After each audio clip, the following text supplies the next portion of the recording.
Hai, halo semua, apa kabar? Bapak, Ibu, teman-teman di rumah, saya harap dalam kondisi yang sehat dan prima ya. Perkenalkan, nama saya Nimade Ari Kurnianingrum. Saya adalah spesialis penyakit dalam di Rumah Sakit BIMC Siloam Nusa Dua. Pada hari ini saya sangat senang sekali karena saya berkesempatan untuk mewawancarai spesialis gizi klinik di Rumah Sakit BIMC Siloam Nusa Dua, Dr. Agustinus Iwayan Harimawan, SPGK. Pada hari ini kita akan ngobrol santai tentang pola makan, asupan nutrisi, diet, dan hal-hal yang terkait lainnya. Sebagai informasi, di Poliklinik Penyakit Dalam, saya sering mendapatkan kasus penyakit tidak menular, seperti misalnya diabetes, hipertensi, ataupun overweight atau obesitas kelebihan berat badan yang angkanya semakin meningkat dan yang mengkhawatirkan kejadiannya terjadi pada usia-usia yang lebih muda. Salah satu faktor risiko terjadinya penyakit tidak menular tersebut adalah karena pola makan yang kurang tepat. Maka dari itu saya harap dengan perbincangan kita hari ini kita bisa mendapatkan informasi baru, tambahan informasi atau penyegaran informasi dari yang telah kita ketahui sebelumnya, sehingga kita bisa mengaplikasikannya dalam kehidupan kita sehari-hari, sehingga kita bisa mencegah penyakit menular tersebut. Atau kalaupun kita sudah mengalaminya, kita bisa mengatasinya dengan lebih baik. Baik, supaya tidak berlama-lama, kita sapa Dr. Agus yuk.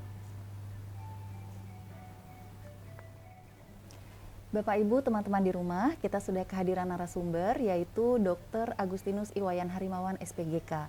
Beliau adalah spesialis gizi klinik di Rumah Sakit BIMC Siloam Nusa Dua.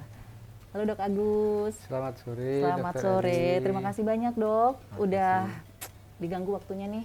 Sama-sama. Saya jarang ketemu Dr. Agus karena Dr. Agus sibuk. Enggak ya Dok? Enggak juga sih, pura-pura sibuk aja Dok. Oke, makasih banyak ya dokter udah datang. Oke Dok, sebenarnya bincang-bincang kita hari ini tuh ingin berbagi informasi gitu, banyak pertanyaan juga tentang pola makan, diet, dan asupan nutrisi seperti itu Dok, karena belakangan kan banyak informasi juga ya di media sosial maupun media yang lain tentang bagaimana sih sebenarnya pola hidup yang sehat, yaitu salah satunya dengan pola makan yang benar gitu Dok. Oke, saya mulai pertanyaan pertama aja Dok ya. Silakan Dok. Ya. Oke. Jadi gini Dok, untuk masyarakat umum dokter yang tidak mempunyai masalah medis khusus atau tidak mempunyai masalah medis tertentu, sebenarnya bagaimana sih Dok prinsip makan atau ya pola makan yang tepat itu sebenarnya seperti apa Dok? Terima kasih Dr. Ari atas pertanyaan yang bagus yang memang ini juga sehari-hari biasanya kita dapatkan ya pada saat kita praktek ya.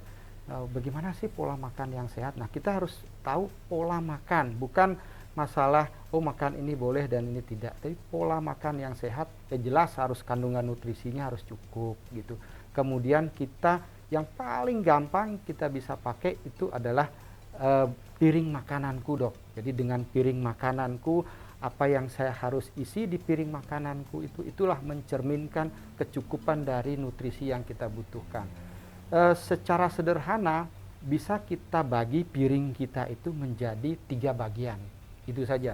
Jadi 3 bagian itu pertama kita tempatkan mana yang sumber karbohidrat, mana yang sumber protein baik itu nabati dan hewani, kemudian mana yang sumber vitamin dan mineral. Nah, dari situ kira-kira harus komplit semuanya, variasikan makanan. Nah, itulah yang paling penting supaya kita cukup mendapatkan asupan nutrisi dari makanan yang kita konsumsi.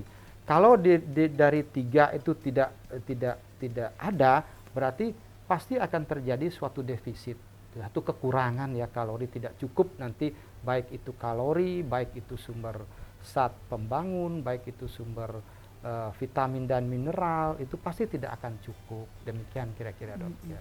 Oke Dok, itu realnya ya gimana? Ya, secara umumnya Dok. Secara umumnya ya. Oke. Kemudian Dok, kita kan sering dengar juga ya tentang 3J gitu Dok, atau ya banyak yang bagi informasi juga ya harus tepat tuh, misalnya jadwalnya, jenisnya, jumlahnya. Nah itu dokter bisa jelaskan nggak dari 3J itu sebenarnya bagaimana realnya supaya kita bisa melakukan itu dengan tepat sehingga kita bisa mengoptimalkan kesehatan kita Dok. Ya benar sekali Dokter Ari, ya kita harus memperhatikan pada saat ini ya kita masih menganut suatu pemahaman bahwa 3J itu penerapan dari gizi seimbang, itu sangat tepat sekali. Jadi waktu makan yang tidak numpuk atau waktu makan yang kita konstan setiap hari, misalnya kita bisa mendisiplinkan diri kita, mendisiplinkan sel-sel di dalam tubuh kita bahwa jam-jam sekian dia akan mendapatkan makanan dan dia akan mengolahnya, itu sangat penting sekali. Saya biasanya sangat sederhana membaginya itu, ya saya tidak sempat sarapan atau saya tidak sempat ini, ya sebenarnya tidak masalah ya, asal antara waktu makan pagi dan makan siang itu 6 jam, antara waktu makan siang dan makan malam itu 6 jam, kemudian yang berikutnya sampai makan pagi 12 jam, kemudian di antara itu berarti di antara itu antara 6 jam itu 3 jam boleh kita masukkan cemilan, begitu juga antara siang dan sore antaranya itu 3 jam bisa kita masukkan cemilan. Artinya kita di situ aja sudah memenuhi kriteria gizi seimbang dan kecukupan nutrisi. Karena apa? Karena kita mengkonsumsi makanan 3 kali per hari, ditambah lagi dengan snack 2 kali, dan itu sudah sangat cukup sekali. Itu masalah jamnya. Kemudian masalah jumlah ya, jumlah itu berapa kita harus mengkonsumsi makanan setiap kali waktu kita makan. Akan sangat berbeda nanti pada saat kita mengalami suatu penyakit ataupun kita ingin mempertahankan berat badan, kita ingin menaikkan berat badan, kita menurunkan berat badan, kita laki-laki, kita perempuan, kita dalam kondisi yang aktif, orang olahragawan, atau kita orang yang suka duduk saja, diam saja. Nah, jumlahnya itu akan sangat berbeda, tergantung lagi seperti yang saya sampaikan tadi. Jadi 3 pembagian piring makanan itu, di mana kita letakkan sumber karbohidrat, apakah di tempat yang lebih banyak atau tempat sedikit, tergantung kondisi tubuh kita. Kemudian masalah jenis, nah ini yang paling penting ya, karena jenis makanan itu akan menentukan kecukupan kita mendapatkan nutrisi atau tidak. Itu jadi variasikan makanan, sangat sederhana lagi kita bisa mengetahui bahwa variasi itu atau kecukupan energi, protein, vitamin dan mineral itu sudah tidak kita konsumsi dengan melihat warna saja sebenarnya ya. Jadi ada 3 atau lebih warna variasi yang berbeda, itu berarti kita sudah bisa mencukupkan kebutuhan nutrien yang ada di dalam makanan itu. Nah, itulah pentingnya memvariasikan makanan, lagi-lagi di piring makanan itu. Jadi kalau umpamanya kita contoh saja Dr. Ria, kalau kita ingin menurunkan berat badan, berarti di separuh piring kita tempatkan sayuran lebih banyak, dan karbohidratnya di 1/4, lauknya di 1/4 begitu. Tapi kalau kita ingin menaikkan, kita balik lagi, yang karbohidratnya lebih tinggi lagi, lebih di porsi yang setengah piringnya itu. Oke. Berarti pada prinsipnya pola makan itu kita mengacu tetap 3J itu dokter ya. Ya. Jadi ada jadwalnya, jumlahnya dan jenisnya. Oh ya, lupa lagi dokter Ari. Jadi ada lagi tambahan, kalau sudah kita menerapkan pola 3J itu secara benar, tetapi jangan lupa juga dokter Ari.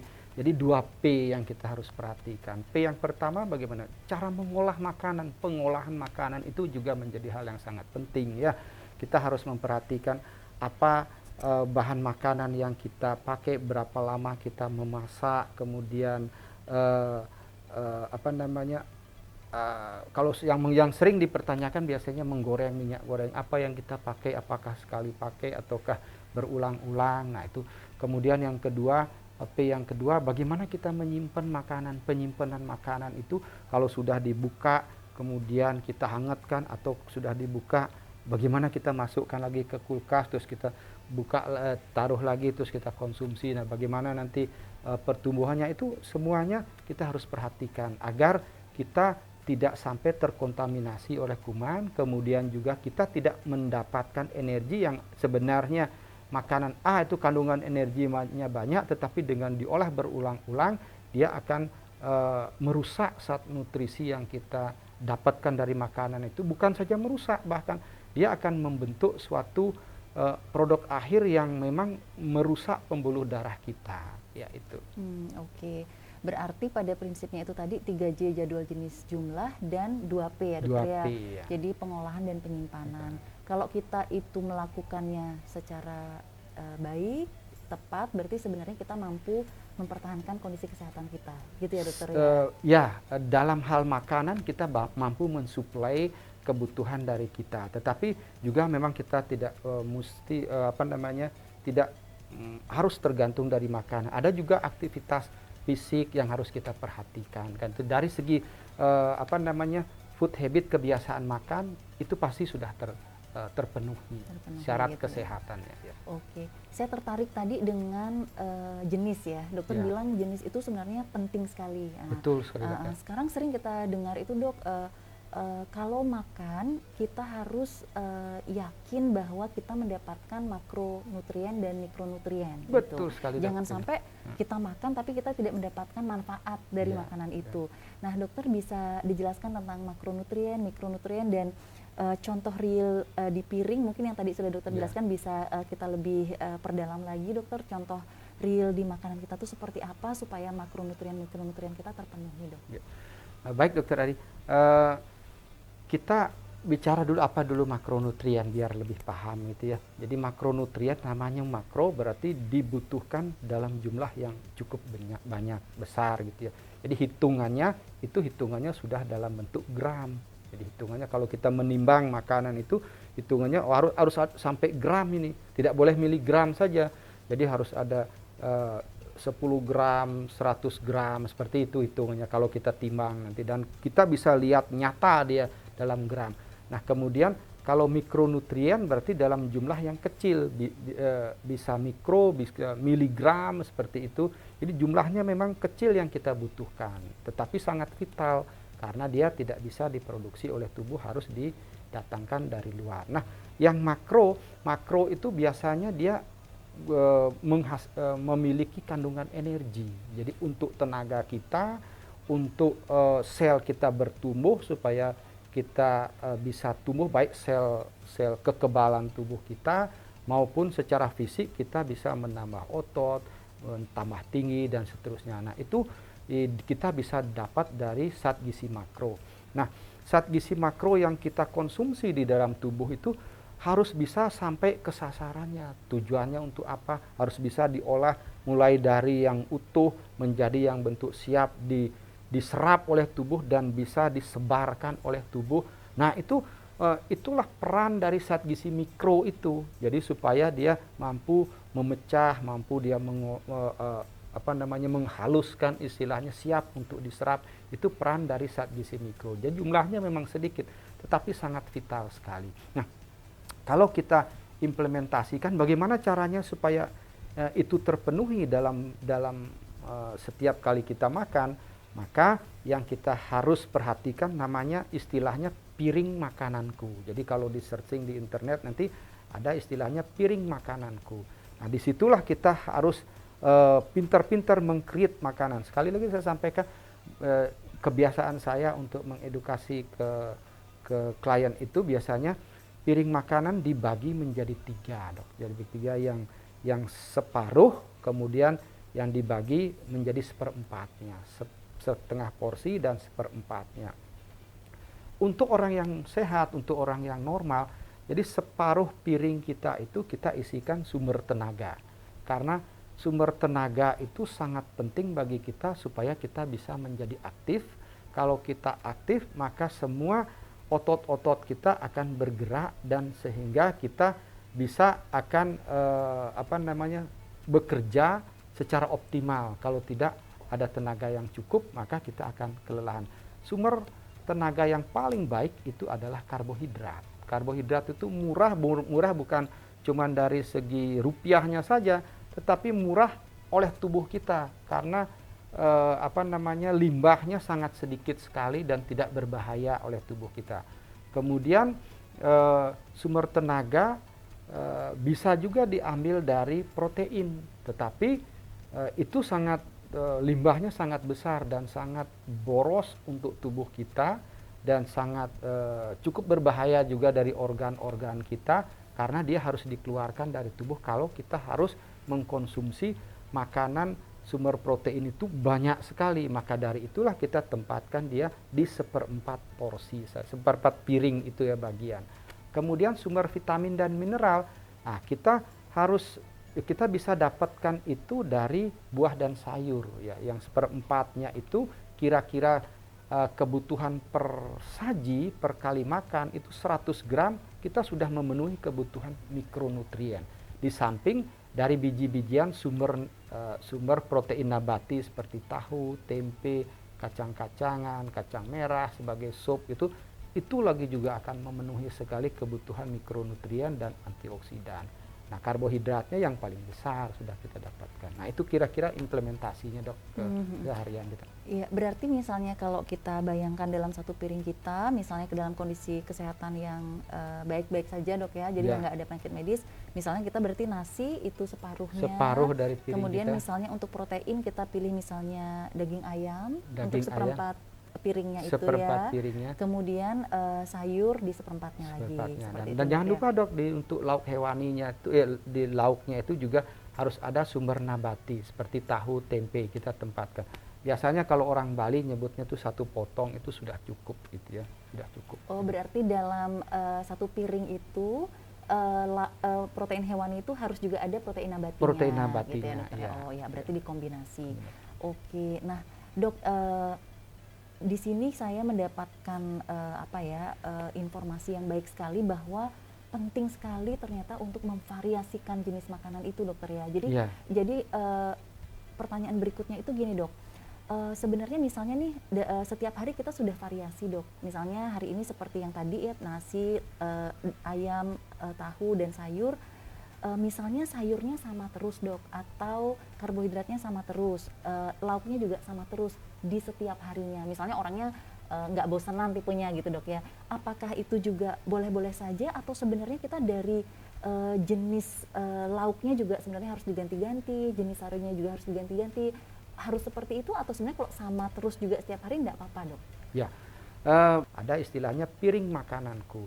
Nah, disitulah kita harus pintar-pintar meng-create makanan. Sekali lagi saya sampaikan kebiasaan saya untuk mengedukasi ke klien itu biasanya piring makanan dibagi menjadi 3 dok. Jadi 3 yang separuh, kemudian yang dibagi menjadi seperempatnya, setengah porsi dan seperempatnya.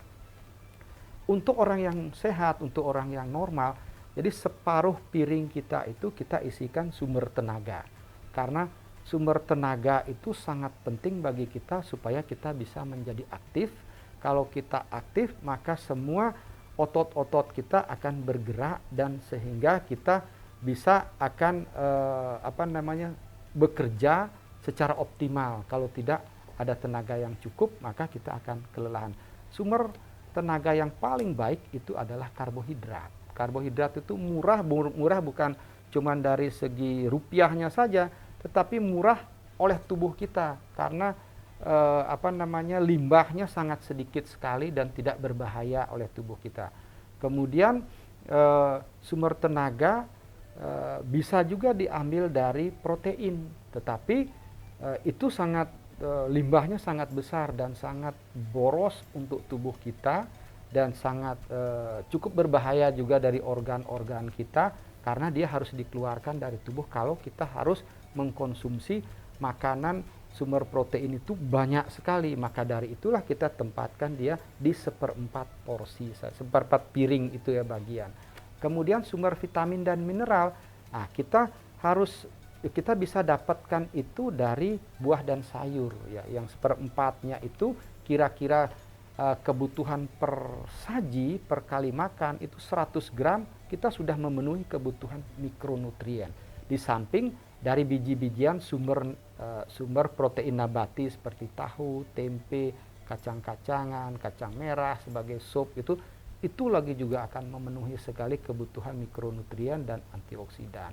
Nah, karbohidratnya yang paling besar sudah kita dapatkan. Nah, itu kira-kira implementasinya dok ke seharian kita. Iya, berarti misalnya kalau kita bayangkan dalam satu piring kita, misalnya ke dalam kondisi kesehatan yang baik-baik saja dok ya, jadi nggak ada penyakit medis. Misalnya kita berarti nasi itu separuhnya. Separuh dari piring kemudian kita. Misalnya untuk protein kita pilih misalnya daging ayam untuk Daging seperempat piringnya itu seperempat ya. piringnya. Kemudian sayur di seperempatnya lagi. Dan jangan lupa dok untuk lauk hewaninya itu di lauknya itu juga harus ada sumber nabati seperti tahu, tempe kita tempatkan. Biasanya kalau orang Bali nyebutnya tuh 1 potong itu sudah cukup gitu ya, sudah cukup. Oh, berarti dalam satu piring itu protein hewani itu harus juga ada protein nabatinya. Protein gitu ya, nabatinya, dokter. iya. Oh ya, berarti dikombinasi. Iya. Oke, nah dok, di sini saya mendapatkan informasi yang baik sekali bahwa penting sekali ternyata untuk memvariasikan jenis makanan itu, dokter ya. Jadi, Iya. pertanyaan berikutnya itu gini, dok. Sebenarnya misalnya nih setiap hari kita sudah variasi, dok. Misalnya hari ini seperti yang tadi ya, nasi, ayam, tahu dan sayur. Misalnya sayurnya sama terus, dok, atau karbohidratnya sama terus, lauknya juga sama terus di setiap harinya. Misalnya orangnya nggak bosanan tipenya gitu, dok ya. Apakah itu juga boleh-boleh saja atau sebenarnya kita dari jenis lauknya juga sebenarnya harus diganti-ganti, jenis sayurnya juga harus diganti-ganti, harus seperti itu atau sebenarnya kalau sama terus juga setiap hari nggak apa-apa, dok? Ya, ya, makasih banyak Dokter Adi. Pertanyaan ini memang sering sekali, saya pribadi juga sering sekali dapatkan pertanyaan seperti gini ya, dok. Tapi kita harus tahu, lihat dulu kebutuhan dari tubuh kita. Jadi kita terpenuhi, misalnya kalau kita bicara kalori, sumber karbohidrat harus cukup berapa. Jadi bisa saya peroleh dari nasi, bisa saya peroleh dari kentang, bisa saya peroleh dari mie. Itu yang penting sumber karbohidratnya itu sudah cukup. Berarti kalau saya mau makan nasi tiap hari, tidak harus makan mie, boleh asal terpenuhi sumber karbohidratnya gitu. Kemudian dari sumber protein, kalau saya pengen makan lauk hewaninya ayam saja, saya tidak suka ikan, saya makan ayam saja. Nah, dalam ayam itu kandungan asam amino dan protein, ya protein terdiri dari asam amino, itu lauk hewaninya biasanya sudah cukup 20 asam aminonya. Jadi sudah mampu membangun suatu blok otot. Satu blok otot itu sudah mampu dia bangun seperti itu. Saya tidak suka ikan, ayam aja. Ya tidak apa-apa, ayam juga itu sudah terpenuhi kebutuhan dari asam amino kompletnya gitu. Nah, kemudian dari sisi protein nabatinya bagaimana caranya mengolah? Saya tidak suka ayam, saya tidak suka ikan, malahan gatelan saya. Nah, maunya proteinnya berasal dari sumber nabati saja. Boleh, sah-sah saja. Tapi kita harus tahu, dari sumber protein nabati itu biasanya asam aminonya tidak cukup. Tidak cukup sampai 20, jadi dia tidak bisa membangun suatu rumah ini, tidak bisa dia membangun. Karena mungkin aja semennya tidak ada, nah, jadi tidak bisa terbangun. Nah, untuk itu kita harus jeli lagi bahwa di dalam protein nabati kacang ini tidak komplit, ditambahkan dengan variasikan biji yang lain lagi. Jadi minimal ada 3 biji, nasi 1 biji, terus kedelai 1 biji, kacang merah 1 biji. Aduh, udah cukup itu. Berarti dengan mengkonsumsi 3 jenis biji-bijian, asam aminonya juga kita akan bisa dapat menjadi 20, sehingga dia bisa membentuk suatu bangunan ini, protein utuh jadinya 20 asam aminonya untuk membangun suatu blok. Nah, kemudian dari sayur, saya tidak suka sayur ini, maunya sayur yang satu saja jenisnya, wortel aja terus sayurnya itu saja warnanya begitu. Tetapi mungkin saja ada yang dia suka warna yang lain gitu. Tetapi bukan murni dari sayuran aja kita bisa dapat vitamin, kita juga bisa dapat di biji-bijian vitamin. Memang jumlahnya lebih sedikit. Cuman disinilah kita memasukkan dari dalam piring kita menambahkan buah-buahan. Jadi cari buahan yang tidak sama warnanya dengan sayur yang dia konsumsi tadi itu. Maka dari itu kita bisa akan mendapatkan jumlah yang optimal, jumlah yang cukup untuk kebutuhan kita. Meskipun makanan kita itu saja. Dalam hal gizi makro memang tidak akan masalah, karena kebutuhannya itu dalam bentuk gram, protein, karbohidrat, dan juga lemaknya. Yang sering menjadi masalah adalah mikronutriennya. Nah, mikronutriennya kita harus jeli banget. Satu sayur kita harus yakinkan untuk penambahan dari buah, supaya variasi itu akan bisa dapat. Karena hal yang harus kita jadikan pegangan adalah tidak ada superfood namanya. Jadi istilahnya tidak ada satu makanan yang akan bisa memenuhi semuanya. Ini katanya bagus, ini yang bagus untuk ini, untuk itu. Tidak boleh seperti itu. Jadi dengan adanya sumber karbohidrat, dengan adanya sumber protein, dengan adanya sumber lemak dari protein itu, dan adanya sumber mikronutrien, vitamin dan mineral dari buah dan sayur dan biji-bijian, meskipun itu sama, tetapi dalam satu piring itu sudah berbeda, artinya kita sudah bisa memenuhi kebutuhan nutrisi, baik itu makro dan mikro untuk tubuh kita. Demikian. Baik dok, terima kasih sekali, informasinya sangat lengkap. Jadi memang penting sekali ternyata variasi itu dok ya, sehingga kita mampu memenuhi kebutuhan nutrisi harian kita ya, baik yang makro maupun mikro. Nah mungkin ini juga memang akhirnya menjawab pertanyaan, karena beberapa teman-teman mungkin di rumah ya, ada yang pokoknya dokter saya tidak mau makan nasi. Saya tidak mau makan nasi. Berarti sebenarnya tidak mau makan nasi itu tidak apa-apa selama bisa digantikan oleh karbohidrat yang lain gitu ya dokter ya. Betul sekali. Oke, berarti selama di piring kita itu tetap ada kandungan karbohidratnya. Oke. Jadi sebenarnya kalau teman-teman di rumah misalnya nggak suka makan nasi atau menghindari makan nasi, sebenarnya itu sah-sah saja, tetapi diganti dengan karbohidrat yang lain sehingga tidak akan kekurangan makronutrien. Karena banyak juga dokter di praktek sehari-hari gitu yang diet ketat misalnya dokter ya, misalnya mengurangi satu komponen tertentu gitu, cenderung akan muncul gejala-gejala kesehatan juga, misalnya ada rambut rontok, kemudian lemas, tidak fokus gitu. Nah mungkin seperti yang dokter sampaikan tadi, dengan memvariasikan begitu banyak makanan atau jenisnya, warna yang berbeda, kita bisa mencukupi kebutuhan itu ya dokter ya.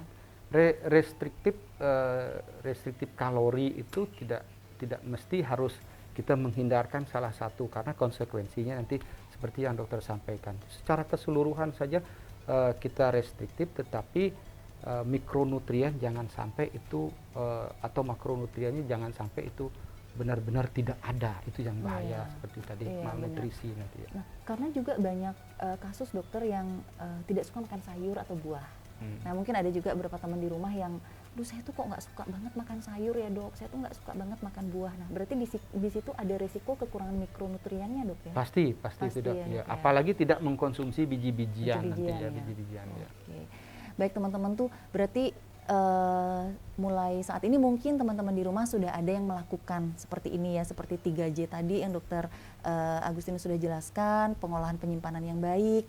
Nah yang mendapatkan penekanan mungkin di variasi jenis. Betul. Ya, di variasi jenis, dan jangan sampai mengurangi atau menghindari salah satu komponen dengan sama sekali tidak menggantikannya dengan yang lain gitu. Jadi intinya harus lengkap dan bervariasi. Dokter Agustinus, terima kasih banyak untuk juga, informasi yang luar biasa. Semoga kita bisa melanjutkan topiknya ya dok, dengan topik-topik bahasan yang lain yang lebih menarik, dan pasti teman-teman di rumah juga menunggu-nunggu topik kita selanjutnya ya. Oke.